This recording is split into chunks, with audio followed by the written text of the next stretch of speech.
Hi, everybody. Welcome to Conversations with Bizzy. I hope you enjoyed today's story. And if you do, please subscribe. Here we go. Hi, everybody. Welcome back to Conversations with Bizzy. Hi, Eric. How are you today? Howdy. I'm so glad you're here. Thanks for having me. Have you ever done this before? Yes, similar, but not with this format. But close enough. Yeah. What were you talking about? I've been on radio shows.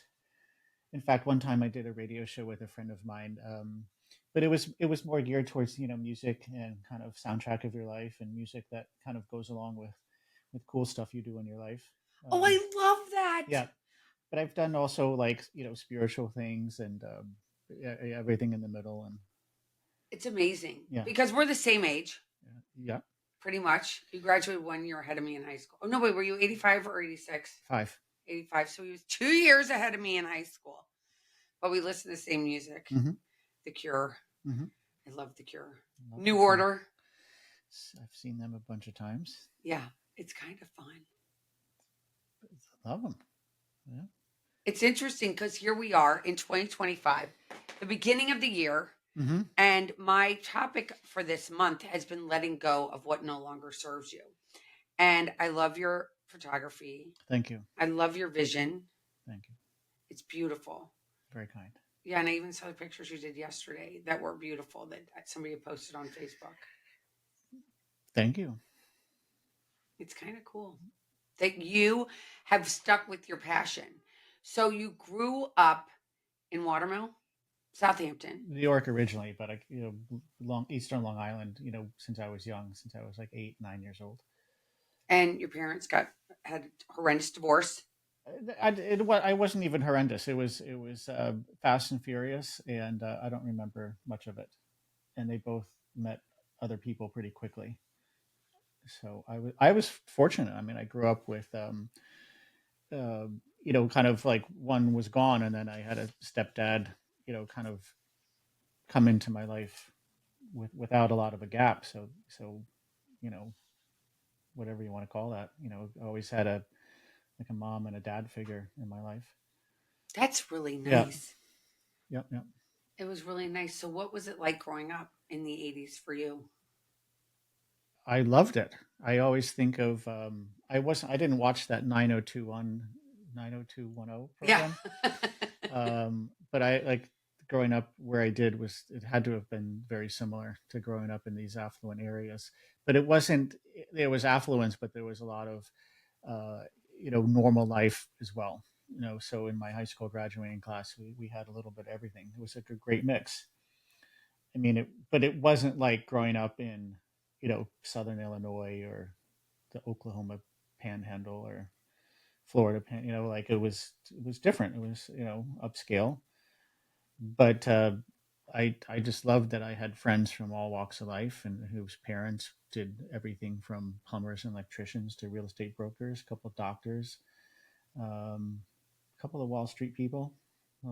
It's like the Breakfast Club. Yeah, that's exactly what it was like. It was. I felt John Hughes was. I think that movie totally was a complete example of what our childhood was.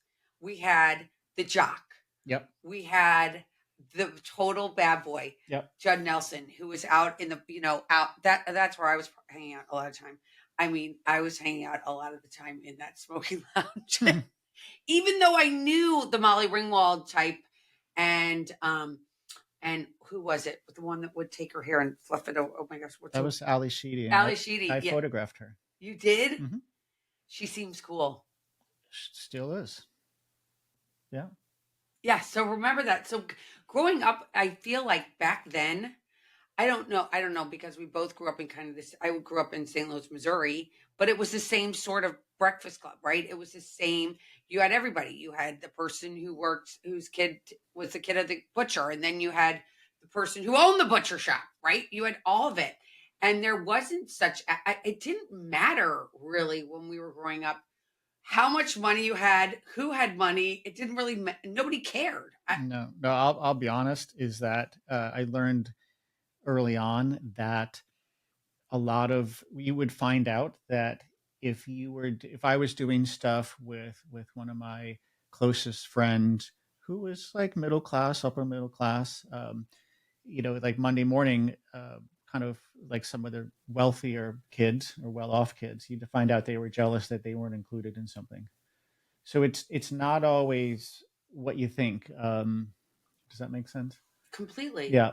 Yeah, because I think that there was no, I don't know, people, materialism wasn't what it is today by any stretch of the imagination. I mean, yes, people had nice cars, but it wasn't like, it didn't, I don't remember really going, oh, did you see da da da da's dad had a Mercedes? Like, no, it was like, great, your dad has a Mercedes, your dad has a Cadillac, who cares? One of the best things I think, looking back, and this is nothing new to me, but it's also just occurred to me at this very moment, is thank God at a young age I just did what I was going to do, and you know what's fun, and I did whatever I was fun. Sometimes it may have been a little selfish, uh, but on the other hand, I think the most important thing is, and I'm a big believer of this in life, is like you do what makes you happy. Don't hurt anybody. Follow the rules, as I was saying earlier. Um, I don't like the word obey, but just be like just a good, productive member of society. And then after that, like sky's the limit. Just do what because I remember just being such a music guy. So the two things I loved the most when I was growing up was concerts and nightclubs. And I mean, I had such an eclectic taste in music that whatever like one on a Wednesday we might be driving to Jones Beach to see the Cure. I remember seeing in fact I remember seeing them, and then 10,000 Maniacs open for them. That was the first time I saw them, and I was so smitten with her dancing on stage, and obviously they became pretty famous very quickly after that. Weren't they from DC? They're from upstate New York, Okay. Jamestown, New York, I believe. And yeah, I was going to say, like, I think I was in the town. I think was it Woodstock, New York? But yeah, I think Jamestown. Uh, and like that would be a Wednesday, and then like for Friday we were at some nightclub dancing to the what 80s stuff. Yeah. New Order, Yeah.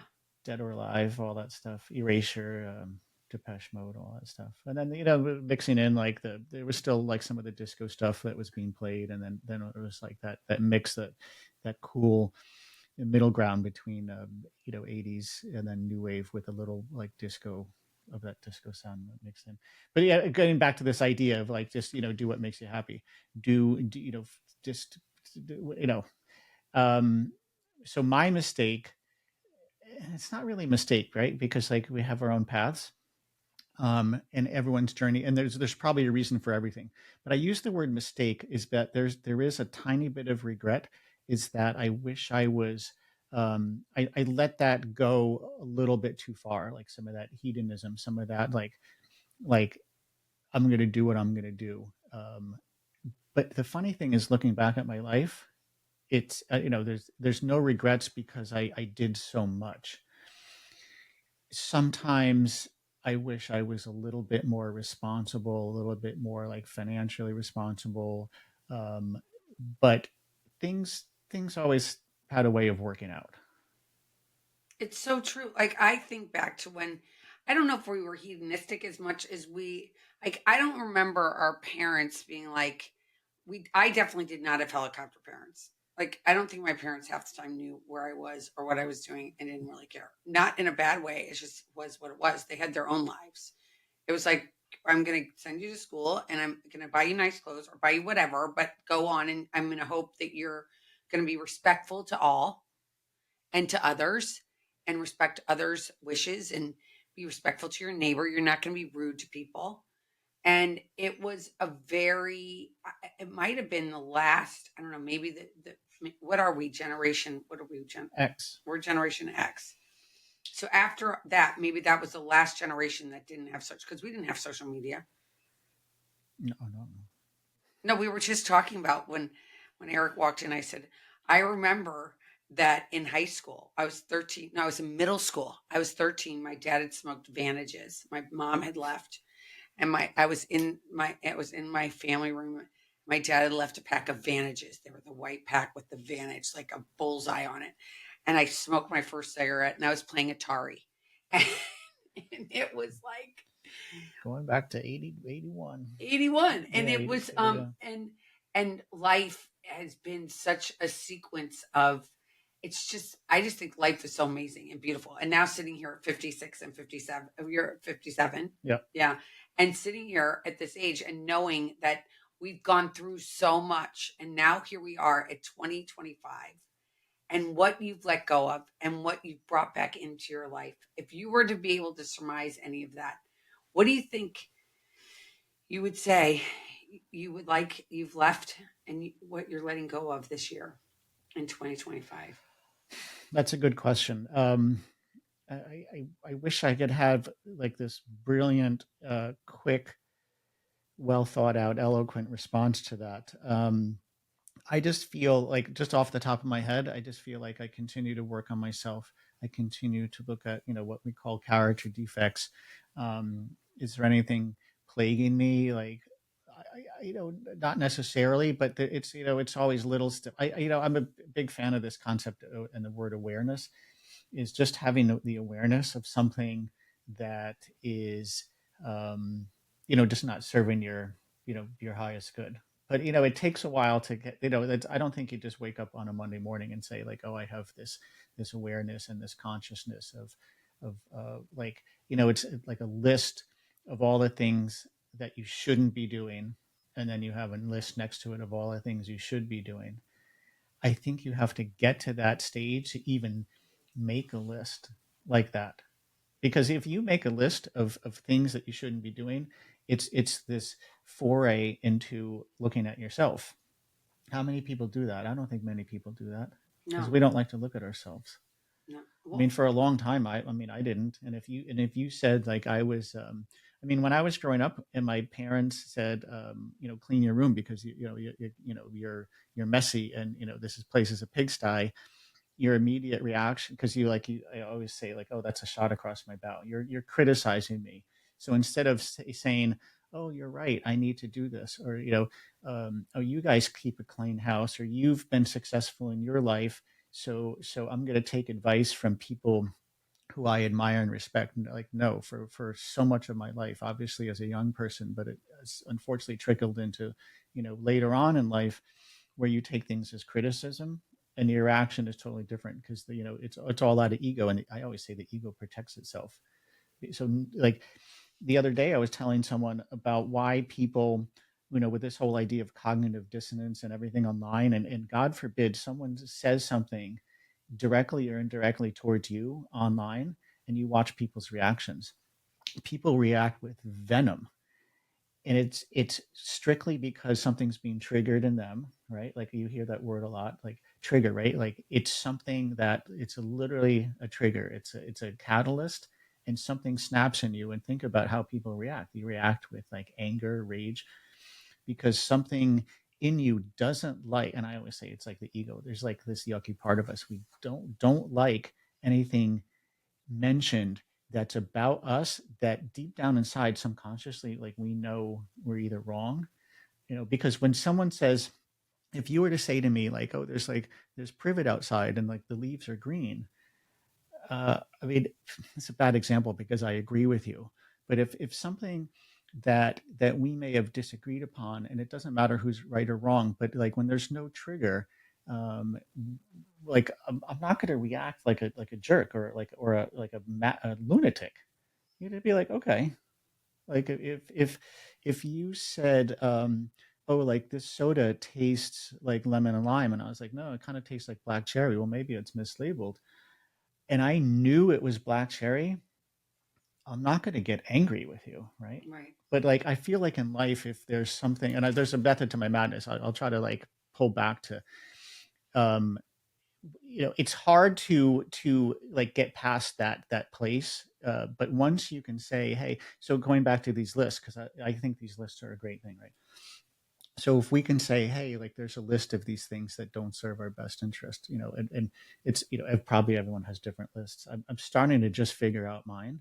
And then obviously the goal is to like look at those lists and start to eradicate things like slowly. And as a really good friend of mine, Steve, who's back up in Long Island, he always says, or his one of his mantras, and it might be the best one, is he says the nectar is in the discipline. So it's like every day, like let's work on these things. But you have to have, that's the tricky part, right? Like, when are you going to make this list of these things? It could, it doesn't have to be a tangible list. I mean, it should be probably on a piece of paper, but it's in your head, even if you have one thing you're going to work on. To this day, I mean, I like many of us, I don't think I have road rage, but I can get triggered on the road, and I think many of us do that. So, I can ask myself, where does that come from? What is making me angry? Dive into it. And I said this, a few weeks ago or whatever it was, a month ago, where I reacted in a way that I don't want to react. Right. So there's the awareness of seeing how you're like, I just reacted this way, and I don't want to be this guy.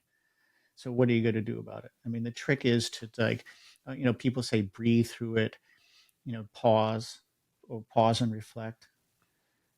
And I think like this is you brought up so many things and that's why I'm sitting here making notes. Mm-hmm.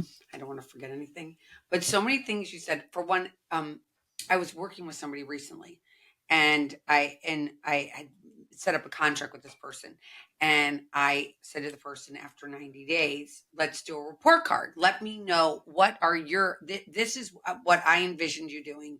Did you do any of these things? And the person got very angry. I was like, why are you asking me these questions?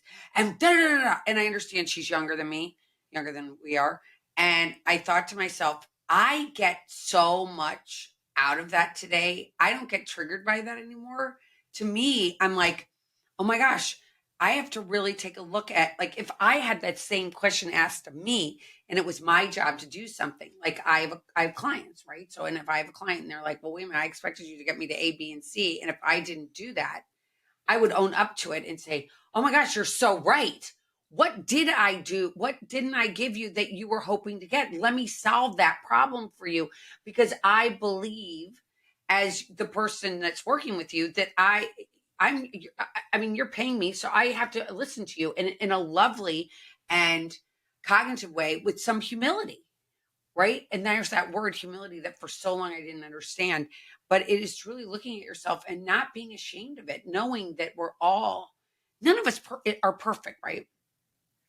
Nobody's perfect on this planet.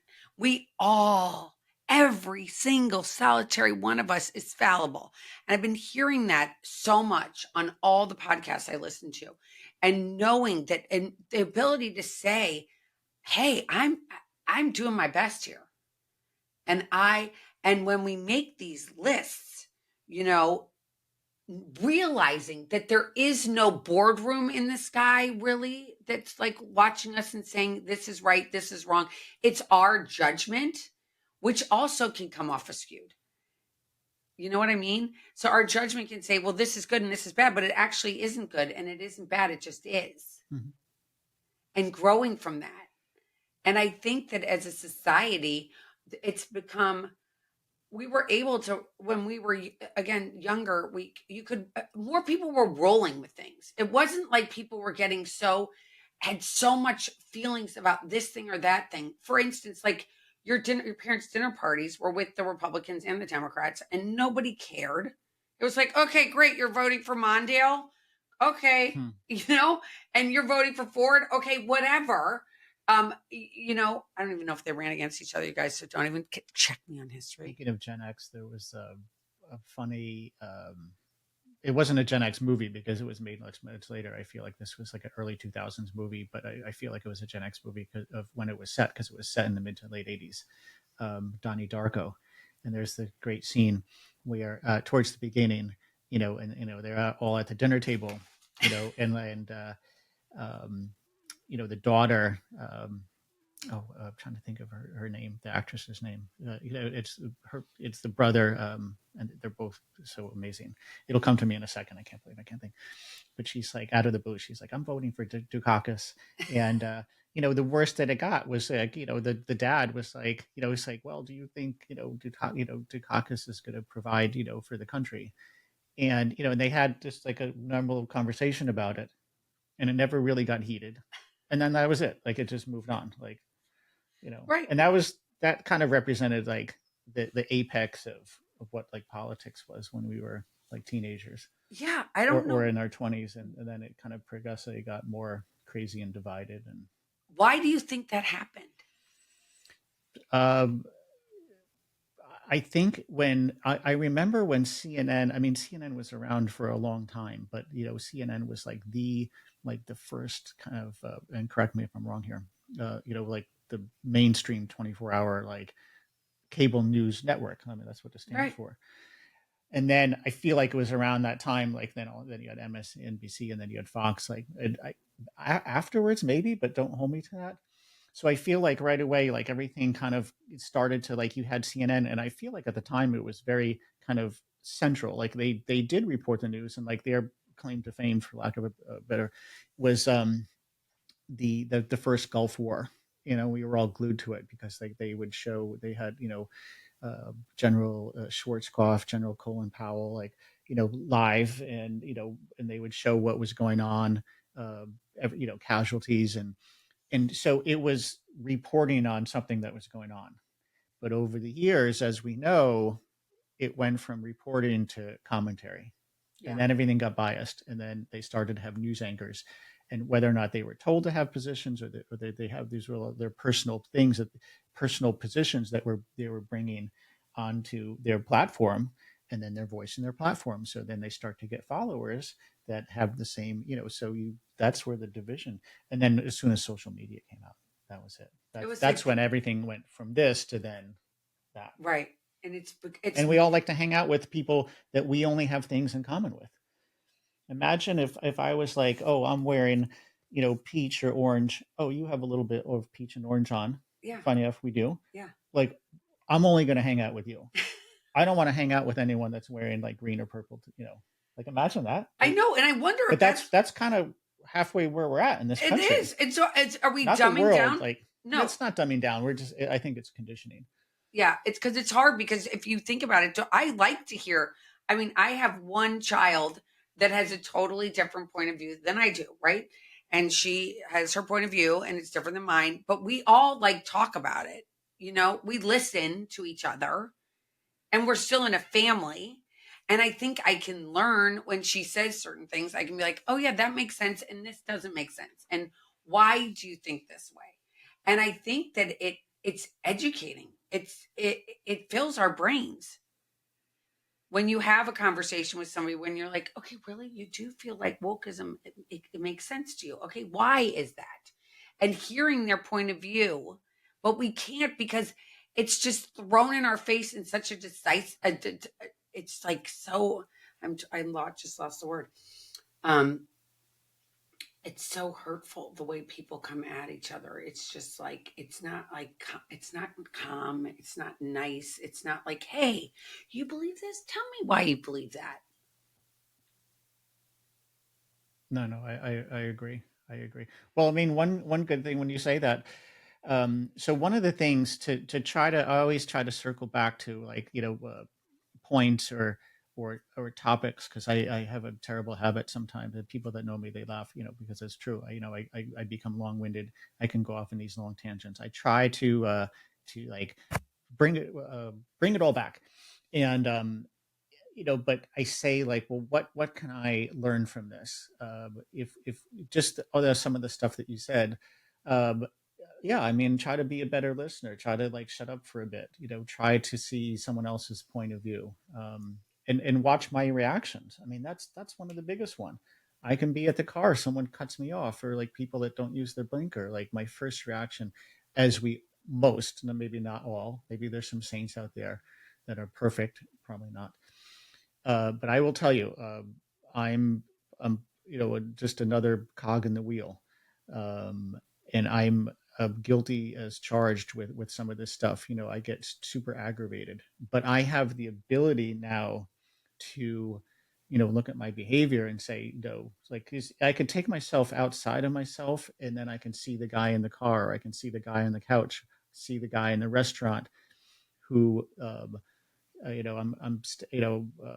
reservation or not, but I'm at the hostess stand, and a couple kind of walks by me and goes right to the hostess stand, seeing that there's a line, and um, and kind of for their own, like they just want to be seated, they want a table, and maybe they know the what I mean, like, and my first reaction is like, well, what are you doing? Like, I mean, don't you see all of us are waiting here? you know just get on the line, like, do, now I will tell you, like, there's two sides to it, right? Like, people might be like, yeah, go Eric, like, speak up for yourself, don't let people take advantage. There's that side, and then there's the side of being a little bit more soft spoken and being so somewhere in the middle there's this ideal place of speaking our truth, but just be really calm and nice and loving and kind about it. But I have friends that say, like, Eric, like, love and kindness, like, you can try that at first, but that that doesn't really. Well, when you have a Yeah. total jerk in front of you that just comes bouncing in, thinking, "Oh, look at me! I got some big way me, and I got some fancy Rolex or whatever, and I'm gonna go and I'm gonna butt in front of everybody else. I don't really care. It's what I want to do." And I feel like social media has given people more of that carte blanche of like, there's no more manners, there's no more respect, there's no more taking the time to go. You know what? I've been waiting here. You've been waiting here. I am going to, excuse me, sir. We've all been, and now I will do that. When people will go up, I have no problem saying, "Excuse me, we are in line here. Just so you know, the back of the line's over there." Mm-hmm. And they might give you a dirty look, Mm-hmm. and they might be like, "Well, who are you to tell me what to do?" Well, I'm a Girl Scout, and I'm going to tell you what to do. Well, that's what I was saying before. Is 9 times out of 10, people's first reaction is out of defensiveness, because what you just did is you triggered something in them. They probably knew, probably, because there are times where people are oblivious, and there's times where I've been completely in my own world, and I know for a fact that I've done it, and by mistake I have walked up to a cash register or a hostess stand or a starter at a golf course, or the or the whatever it is, like the teller, et cetera, et cetera, et cetera. And I wasn't paying attention, and someone will say, hey, hopefully it's in a nice way, but someone will say, hey, the line's back here. Oh my gosh, I'm so sorry. Like, that's what how to react. I Yeah. think that's how we should all react. Oh, I made a mistake. the the thing is, like, there's people who do it on purpose. Now they react differently, and it's very interesting, like, the dynamic. And if you watch people, like, they're the ones that usually get a snap back at you, because they didn't like being told, what you just said, exactly what you said, excuse me. Like, my thing is, like, just try to do it in the nicest way possible, because you're going to kind of get a reaction, but hopefully if you do it in a soft, gentle way, but speak your truth. And I guarantee you, like, the airport's a prime example. I was I mean, just thinking the that right now. I mayhem was just thinking and that. the ridiculousness between the gates, just the whole checking in process. I mean, I can't believe the stuff I see online. I can't believe people's behavior on these planes. Oh, I don't know if I have an explanation, because I've never seen anything in my like it, but I don't remember seeing any of this growing up. So I don't never. know if this is, You had to get dressed to go on a plane when you well, were growing up. that's a whole You nother had conversation. your parents were like, "We're going on an Right. airplane. This is like a Best big behavior. yes, this is a big treat. Mm-hmm. You should be Mm-hmm. respectful."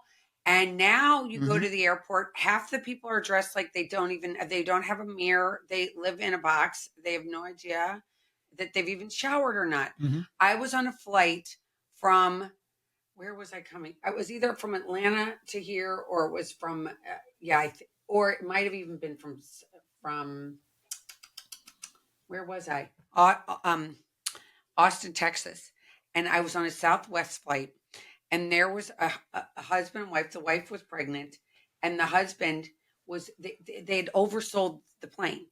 And so this husband can't find a place to sit. The wife's sitting there. They're like, "Well, you're going to have to do this." And in the interim, every person going by is like, "Can you please put my bag up above you?" And the guy, like, and then the stewardess was giving, I don't even know if you're allowed to call him stewardess, but whatever.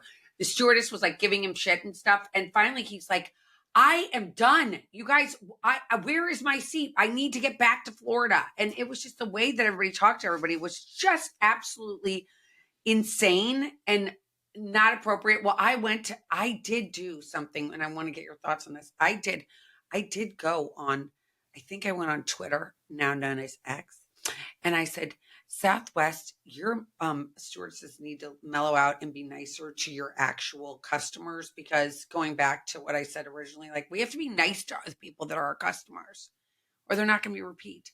And I went and told on them. Do you ever tell on people, and do you ever give reviews? It's funny that you mention that because I think one of the few, if it may have been the only time, maybe, that I wrote a letter was to Southwest about one of their flight attendants. So it was when I still had my dog. Tragically, horrible situation the way I lost my dog last year. That's another conversation. Um, and I think it was totally preventable. Still heartbroken.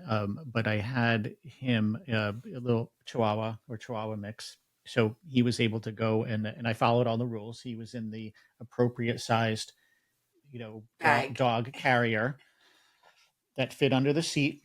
And I, sat on the plane and he went under and I know they're supposed to be under for the duration of the flight. I mean, he's very. My last two were amazing. They were small and they traveled and they were amazing travelers. Never barking, never an issue, nothing. And I during the flight I took the dog out one time briefly and I put him on my lap. And the flight attendant came by and in a very nasty way said, sir, if I tell you one more time, to put your dog away, and it was some kind of a threat. It was very nasty. Something like, um, I forgot what she said. Uh, I forgot what the repercussion was that would have made sense. Obviously, I'm not going to get. We were in the air, so it wasn't going to get kicked off the plane.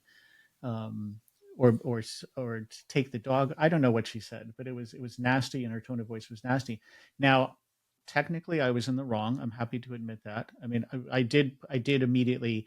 I just said okay, and I put the dog in the back in the thing, and would put him under the seat.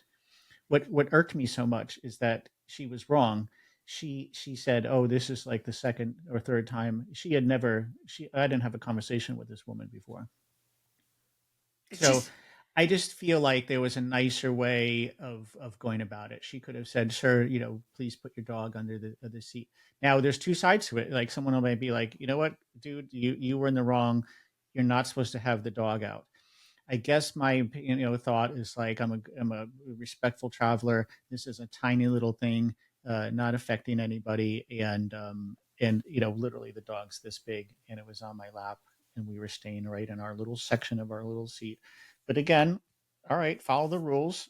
It was just the fact that she said, like, "Oh, if I'm gonna have to tell you again," and I like, as God is my witness, this woman never, we never had two words. So just say, like, listen, I'm going to give you a warning. Please put your dog away. I don't want to, tell you again. All right, that would have been enough, and the dog wouldn't have come out.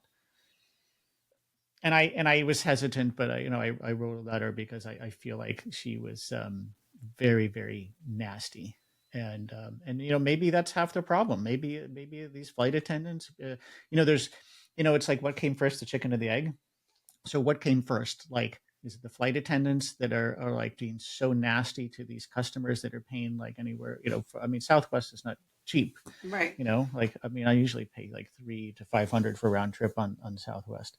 Um, but I mean, It's not Spirit, and the people yeah. on Spirit seem to sing or something. I don't know what one of them they sing.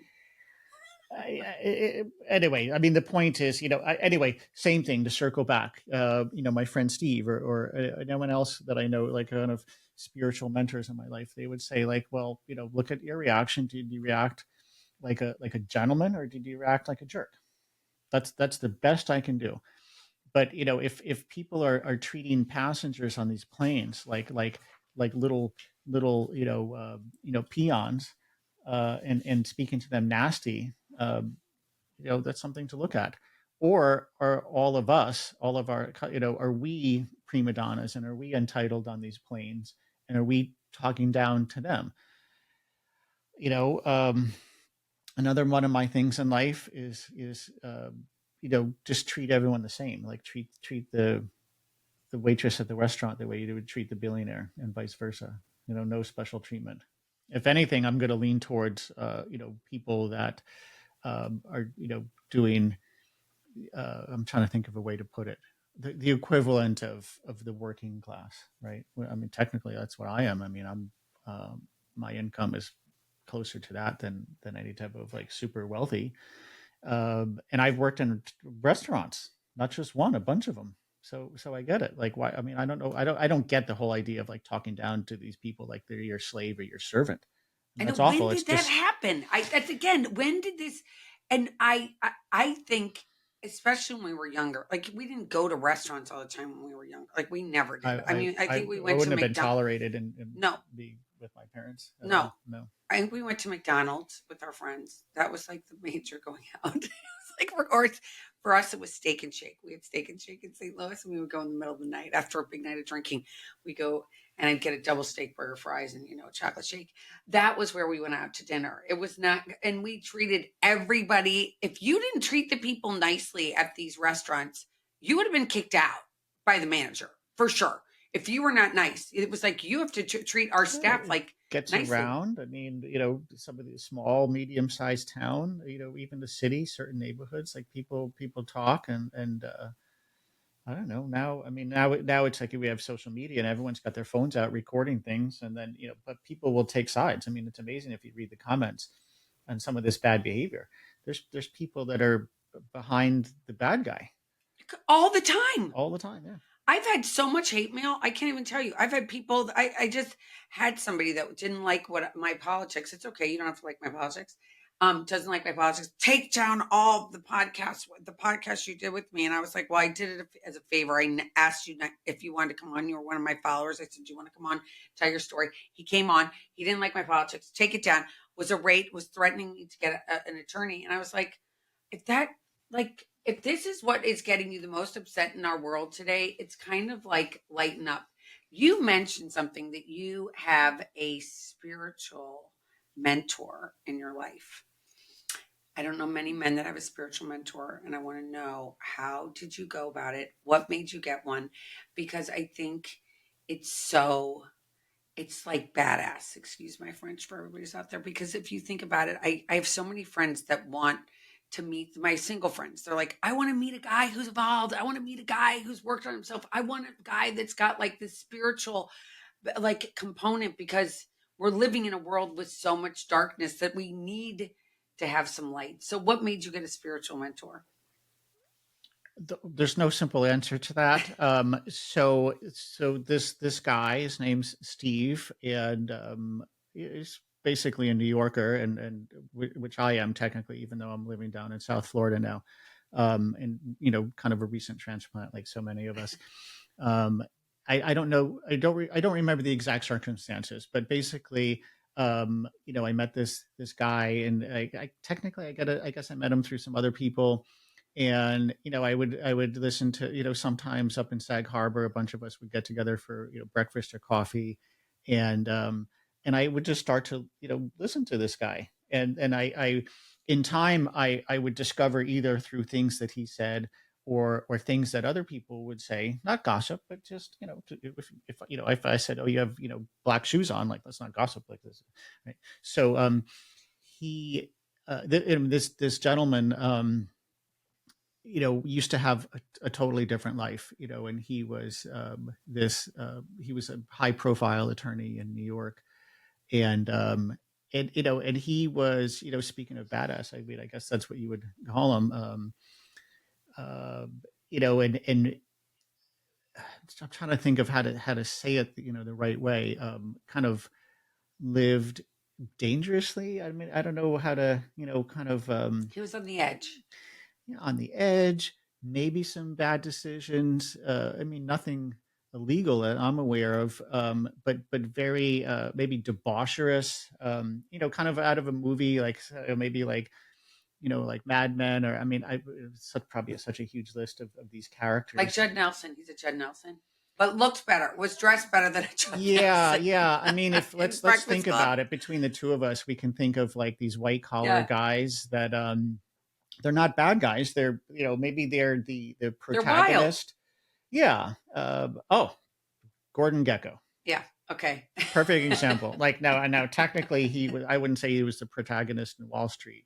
Um, I don't know. Maybe Charlie Sheen was, but Yeah. it was a weird movie because like a lot of people are like, no, he was the bad guy. Um, and I still love that character, and a lot of people do. And there was a lot of good.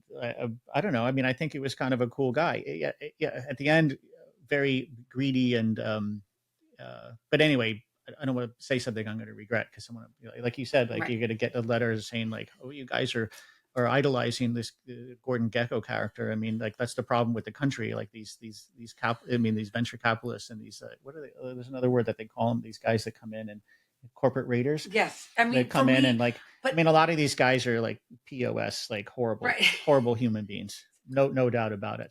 My No God. point was anyway, this gentleman Steve that I'm referring to was maybe halfway there, but again, not a lawbreaker.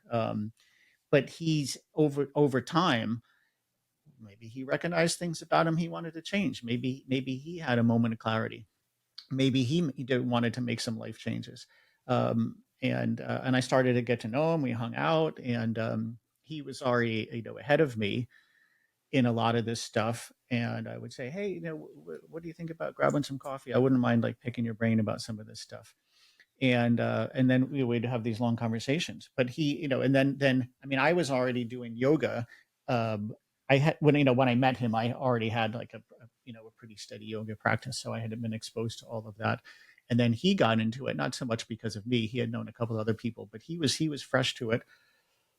But he was already on his own path, because what we do is we recognize, these parts of our lives, and either it what it comes crashing down, like a burning building. Some people in our lives, you can wake up from like that in your life, and it's up to you. We have free will, right? We can do whatever we want, but a lot of times, um, we have this moment of clarity, and we can say, oh, you know what, maybe it's time for a change. Anyway, this guy, I just say, I don't use that phrase very much, but I mean, it sounded good at the time, right? Spiritual mentor, just someone in my life that I can look up to, and I'm like, you know what, I like the way you live your life now. It's pretty cool, and he's more successful than ever. He had some I probably a lot of personal and career, roadblocks, hurdles. Went through some bad times. He had some health issues. Right now, if I think of this gentleman as we speak, he's doing great with his life. Um, his career is better than ever. He's still in law. He can barely hold on to the work that he has, and he says, like, he's like, oh, God just keeps on throwing me the gifts, and whatever, and he and I have different religious background. To me, that doesn't matter, because I like any good that any religion has. I'm all for it. And a lot of times it's all the same stuff anyway. There's a power greater than ourselves, and maybe, just maybe, like, this power greater than ourselves is has really good stuff in store for us if we're open to it. So same thing, it's like I get caught up in, like, I call it the Eric show. If it just all will and all ego and what I want to do, and distractions. Someone the other day was mentioning like Adam and Eve and all that, and temptation, and like we get sidetracked. Just this morning I was thinking of something that wasn't too far from that, speaking of temptation. And I said, "Oh my gosh, if that ever happened, if I was in that position, what would I do?" Because there's kind of what I'd really want to do, and what would be like something that would be like, "Oh, this is exciting." And going back to when I was like 16, Yeah. that's how I live my life. And right now, I would say, you know what, Eric, you know the answer. No, no, the answer is no. You No. can think about it. Anyway, I'll leave it at that. But it's good now because we have that. With growth as we get older, right? when we're in our 16s and our 20s, especially our early 20s, we go so much by what our feelings are. We're like, this feels cool, or this feels like something I want to try. And we don't think of what the Right. consequences are going to be. So Exactly. we Yeah. fall down, at least I fell down. I got myself into a lot of situations until pretty much 37 that I finally said, I can't keep doing everything I want to do. I have to do this thing, which seems so frightening, which is grow up. I did not Hmm. ever want to grow up. Hmm. Growing up was for like losers. That's what I literally thought. I'm like, they're boring. They don't want to do anything fun. They won't be impulsive. They won't jump on planes. They won't go see a concert, spend the last couple bucks in their bank account and go see a concert that they know they shouldn't be spending their money to do, but they do. I do it anyway. And it's I saw Taylor Swift 2 summers ago, and it cost an arm and a leg. And I same thing, So is that the little kid in me coming out? Is like, oh, Eric's going to do what he wants to do, and meanwhile, like I'm like, oh, Eric, how come you don't have this in your life? That's kind of like a money or a financial issue or a grown up issue, right? yeah. Well, maybe if I didn't spend tons of, I don't want to say how much, right? But, if I didn't spend, so I still do it, but that's the thing. Is it a conundrum? Is it like this fine line, this balance? I think so. So going back to this gentleman, Steve, who he became a one of the closest men in my life, right? And he does really cool stuff. He's a motorcycle guy, and he went out. And granted, like at one point, I don't know if it was 5 years ago, 7 years ago. Like he went through a phase, and he had to sell his house in Eastern Long Island, and he had a yard sale or whatever they call it, an estate sale, and he sold everything because I know that for a fact because I was there. I'd already known him, and he's like, oh, we're doing this thing, and I came and I ended up buying plates and dishes and silverware. I was going through. I just had this horrible fire, so I actually could use some of this stuff on pennies on the dollar. But I can't. Part of me can't believe it's the same guy because this guy, his life is like gotten so good so fast exponentially. So he went from like having to sell personal belongings for like pennies on the dollar, and he went out to California on a cool motorcycle trip excursion outing. I'm not sure to. Anyway, it was this very small, exclusive group of guys, and they went out. I guess Keanu Reeves started with another gentleman out west a custom motorcycle company, and my friend uh, bought one, and then they went out, riding for I don't know, trying to get 3 or 4 days.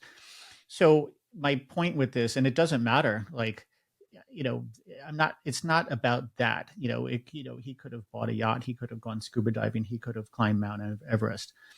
But the people that can do both, to be a kind person, to I always look up to this guy. What if he was on the plane and and and there was an incident on the plane? How would he handle it? Would he handle it like like a Navy SEAL? Which to me, I mean, I look up to these guys so much. I have some of the books. Um, this one guy, I think his last name's Divine, and he was an officer. And there's a couple out that are really good, but this one in particular I love so much because like that's the idea, is like you want to handle things, especially for us men.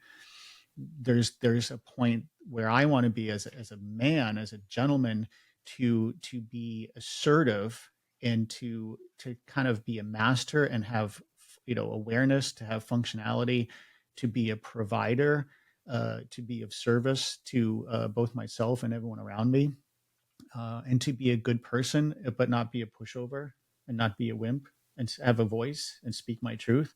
And if we see something that's going on around us that's not good, or someone's going to get harmed, I feel like it's my responsibility to step in. And this friend of mine, Steve, like I feel like he's that guy, but he also does these cool things. And the thing that I can't stand is these finger pointers in the world, especially in this country, who assume like people that have done really well for themselves, that they're the bad people. This whole ridiculousness of like eat It's, the rich. it's so dumb. I can't stand this movement because most if not all of these people, men and women have worked hard to get to a place in life. They're not all bad people. Are there people that are selfish and self-serving? Are there bad, CEOs? Yeah, but not all of them. You can't make a blanket statement like that, because I know for a fact, I know some of these men that are down to earth, really cool guys. This friend of mine, Steve, he doesn't live in a mansion. He lives in a pretty, I've been in his home. Pretty, it's nice. He has really cool stuff inside, but his place is not big. And on the outside, you would never know that this place was this super successful guy. And he just has money coming in, but he's a spiritual guy. He goes to yoga. He's doing yoga teacher training, and just to kind of gain more knowledge. What are the, and they say it's like knowledge of self, but it's also like, I mean, yoga has nothing to do with exercise. It's about just being at peace and at rest with yourself. I mean, that's up for debate, but they say like the only thing that matters in yoga class is the very end, the savasana, where you're at It's rest. getting on the mat. It's literally getting on the But mat. it's It's the being first, still. It's yeah. the It's stillness. the stillness. But all of the asana, everything that you do, and even if you're taking like Ashtanga, or these things that are like really heavy duty and physically challenging. I mean, I've taken Ashtanga. There's a, I don't know if it's still there. For a while, I was going to Jupiter, and they were doing Ashtanga, whatever it's called, like the series 2 or something, in a hot studio, and that's grueling. But the idea is like you almost want to get broken down. So at the end of the class, when you're lying down, like you are just, you're tapped out. So your mind is at peace, and you're not really even thinking about anything, because you're just, this complete stillness. That's a great place to be, but I'm not there very often. No, I don't think a lot of us are, because there's so many. I was actually just listening. There's this great song that Kenny Chesney sings. It's called Noise. And it's like there's just noise everywhere. Noise. We're all coming. Noise is constantly around us. And I think that when we get to the spirituality, like for me, I used to do yoga. And my loyal listeners know this. I was a big yogi a year ago. I was teaching yoga. I was, I mean, all of it. I was going to sound baths. I was doing sound bowls, and constantly doing all this stuff. And it wasn't until I went on this pilgrimage to Medjugorje, where the Blessed Mother's been appearing since 1981. And that Bible, who's sitting right here on my coffee table in front of us. When I started reading that, that's when, right now, it just feels like I'm so peaceful. I am so knowing that there is a God and it's not me.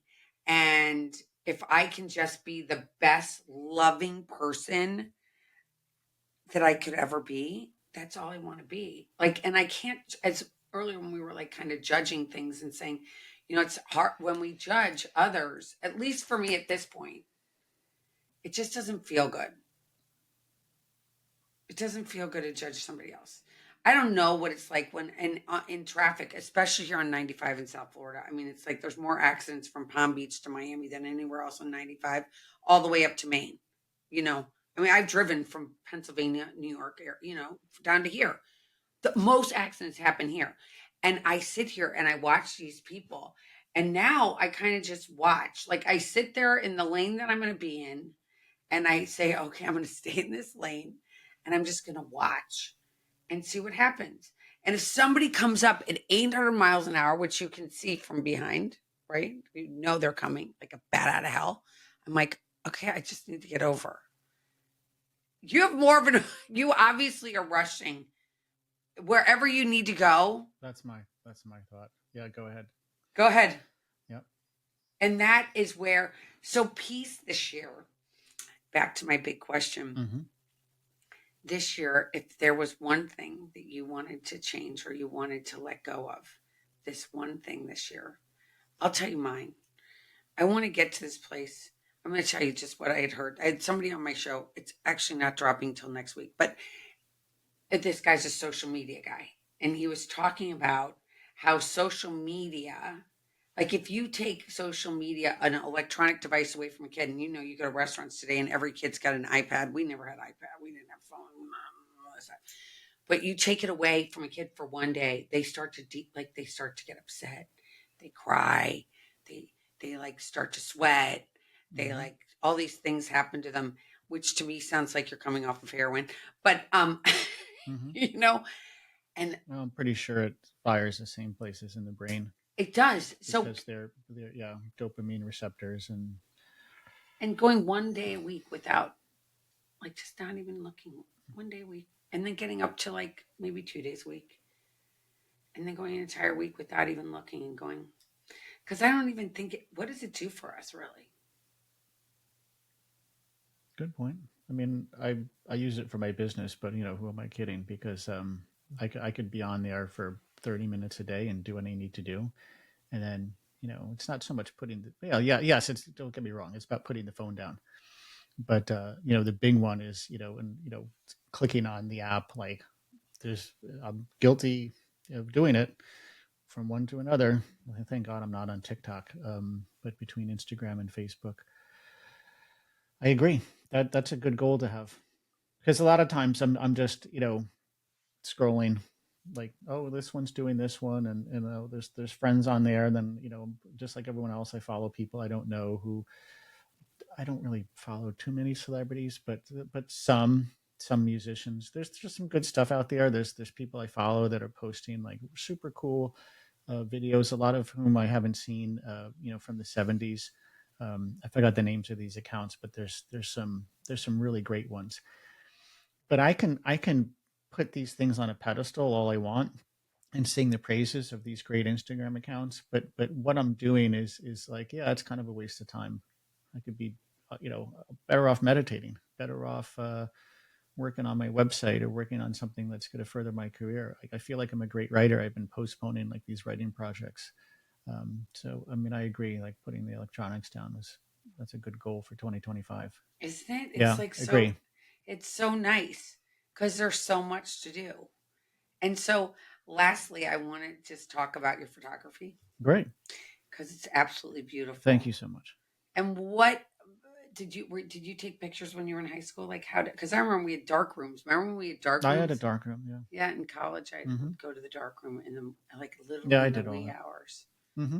So awesome. I used to love it. I'd go there first Hmm. thing in the morning in DC and it would be dark and there would be nobody there. You put Hmm. on some tunes and you just start playing. Hmm. Embryonic Oh, almost. it was amazing. Yeah, yeah, yeah. A little escapist, but Yeah. not the bad escapism. No, not like Yeah. going getting drunk and not remembering where I parked my car. Hmm. No, not like that anymore. It was more Yeah. like No, just it's constructive, yeah, but it's a form of escape. But yeah, I mean, it's creation. I mean, if you're actually coming in there with some negatives of stuff that you shot, yeah. and you're making big prints.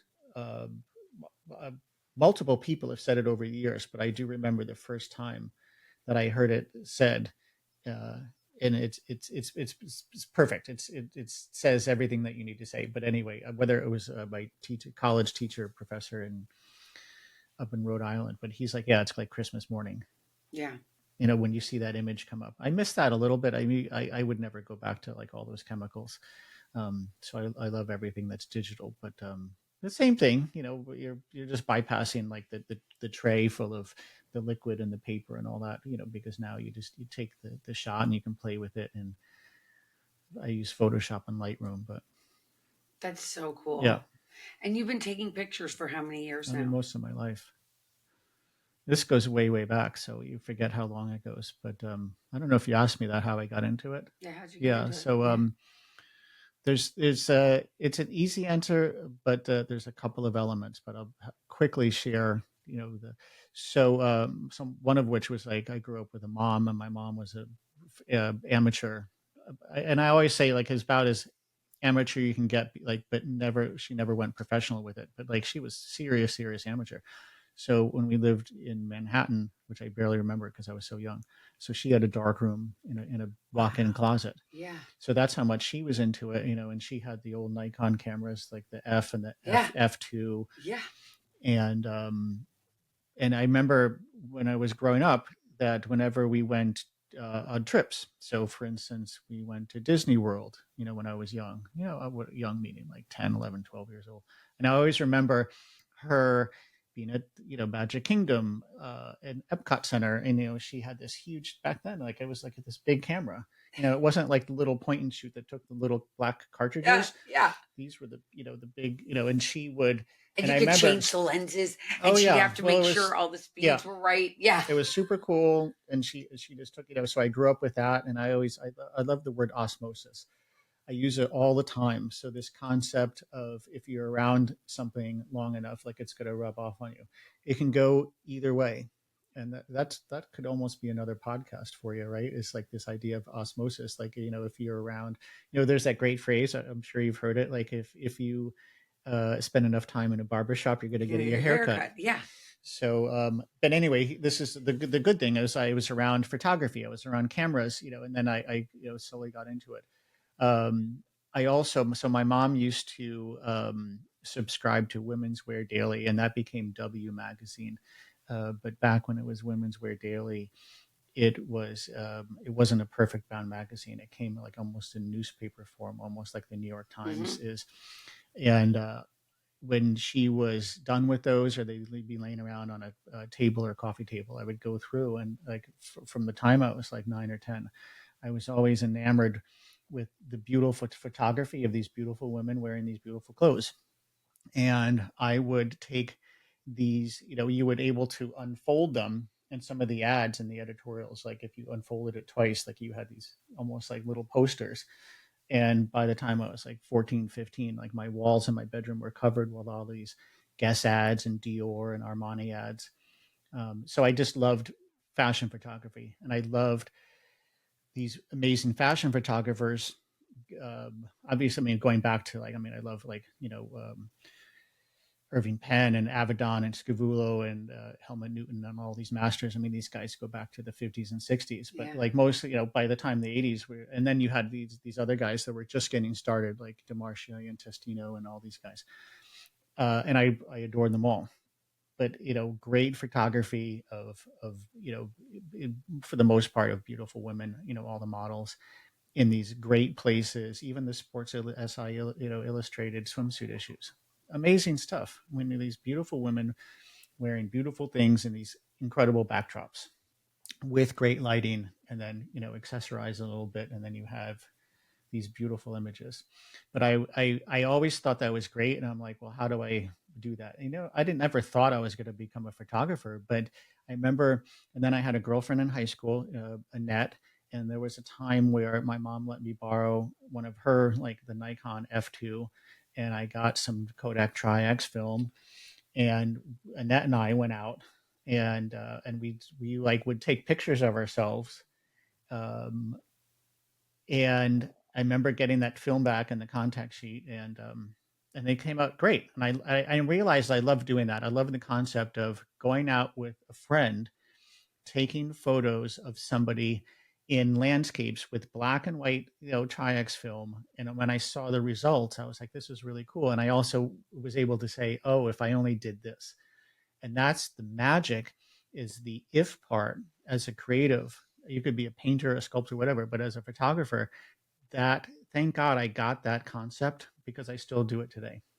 What if had done this? What if, instead of photographing her in front of the lake, if I like photographed her in front of like the reeds, and like what if it became a wall instead of like messy? What if I focus more on the background? And all of this is this. It's not an overnight process, but that was one. And then lastly, sorry, I'm being long-winded.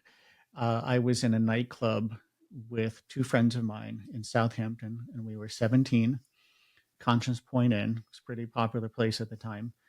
And in fact, this was the place where, I don't know if you remember that story, where Lizzie Grubman like backed her Yeah. Yeah. SUV. Oh yeah. Yeah. Yeah. So that's where that was. But this was a few years before that. And there was this guy that I knew, and I was like, "Oh, hey, what's up?" And he was with this guy, Sean Burns. So Sean Burns was like the head stylist for famous photographer Francesco Scavullo. So Sean came up to, he was with this guy, I forgot his name, Kevin. And I was like, "Oh yeah, Kevin, this is Sean," and he introduced himself, and he's like, "Oh, you guys look great," because we were kind of like a little bit Miami Vice, like Right. kind of like, I know it sounds I'm not going to say it, but no, I mean, we looked good. I mean, it was a little cliche, but we all had you know, But our this was linen blazers. 1986, probably. This was 84. 84. Yeah. Okay. Yeah. So no, yes, 84, because I think I was a junior. Um, anyway, so but we were dressed really well. I remember I don't know, my mom was making fun of me because she's like, how could someone have said that you looked well? Because like we never like you would go out with wrinkled stuff, and I always told you should iron your stuff, and like it was all wrinkled. So now I press everything now as an adult. But anyway, fact is, um, this gentleman said, "Oh, like, I want to like tell like, like the three of you, like, Francesco should photograph you," which actually ended up happening. So in the fall, so this was in the summer. So in the fall, like there was a date, and like, oh yeah, we all went into the city and we met at his studio, and he photographed us. But I remember being in his studio and being like just enamored and like in awe of. I was like, oh, this is so cool, and like he had walls of like framed. So he used to shoot all the covers for Cosmopolitan, Right. amongst other things. He had books out. I mean, it was like him and Avedon, and I mean, these guys were the best in the world. I mean, and they charging tons of money to do headshots and portraits for people. Every models, socialites, and then he was shooting drag queens and heroin addicts from the Lower East Side, and uh, but for the most part, like wasn't that as much as like all the the model, Cheryl Tiegs and Kim Alexis and Christy Brinkley, and like and then like whether it was right before or right after, like I was like, oh, he shot like all the music idols that I loved. He shot Billy Idol, he shot Madonna. So to be in there and to and anyway, he photographed us, and that was a big game changer. I think that's when I was like, I think I want to do this for a living. So sorry for the No, I long love it. answer, but it was like those three things like kind of helped shape it. And on and off, I've been doing it ever since. I mean, it took like 5 or 6 years to really get it going, but here I am. Here you are, Yeah, and now you're in Florida, and it's starting to pick up here. it is. Yeah, yeah, yeah. Like everything else in life, like there's got to be a level of humility, because I thought I was going to come down here and be this hotshot New York photographer and like, oh, look at me. And well, a year later after coming down here, like most people, they don't know who Eric Striffler is. Um, but slowly, there's texts come in like, hey, like, oh, I saw you, you did a headshot, for this, this woman, like, oh, she's a good friend of mine. Like, this is the best I've ever seen her. you know, can you do a headshot for me? I'm like, sure. Same thing with with the fashion, and I do a couple of different things. I'm one of these rare guys that I shoot interiors, and I'm quite good at it. And when I do fashion, I do lifestyle and occasional headshots and portraits. So it's all, but in a way, it's like people and places. So if someone says, "What do you do?" I photograph people and places, and I do it really, really well. I love Yeah, that.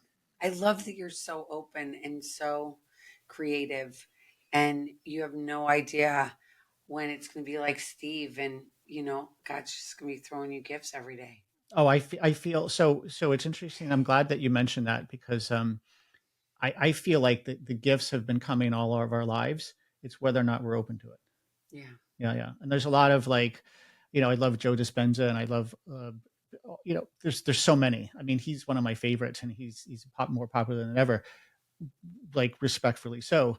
But a lot of like most, if not all, of the things he says, I just nod my head, because like he touches upon a lot of this stuff. Is like all this stuff is coming at us right away, but like a lot of us we're shut down to it.